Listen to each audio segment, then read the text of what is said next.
All right, another Fabric Tip Friday. I've got the belly on, J3. I've got it wrapped around glued and one stage of shrink on this.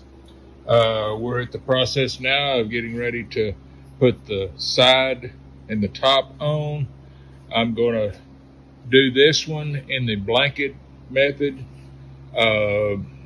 This plane has 1/2 inch thin wall chrome moly welded in place of stringers. It is a little stronger. It's still not really considered structure. I'm going to try to, in later videos, explain how we drape the fabric, and I'll probably do another video on how to make a semi sock or envelope.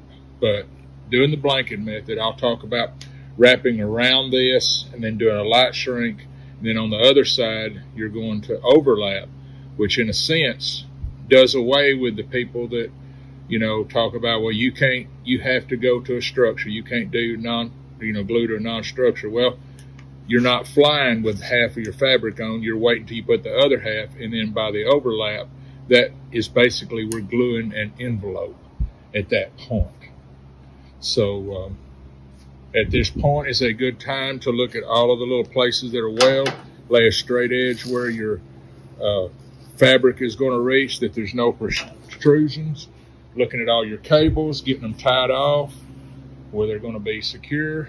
And one of the most important things, if you're not an A&P IA, having your IA look at it and doing the pre-cover inspection. So, and one other thing, since the bottom is stretched, when you're doing the gluing on all the areas that are going to be glued, going ahead and marking the overlap and putting the thick glue down to this overlap, because once you get the fabric stuck here, you want to go ahead and have that glue on. So go ahead and mark it on both sides. That's the reason we stretch this slightly, so we can get this overlap mark. Whenever you're putting on fabric going around a longeron or even around your tail feather round post or whatever, once you've glued everything down by hand, you've pretty well got everything really nice and smooth, but there's always going to be a little place that has not really a pucker, but a little wrinkle. What I like to do is before I go on with the next cover, turn my iron up to about 300. Don't get it to where it's going to shrink or pull the glue or anything, but just run around that.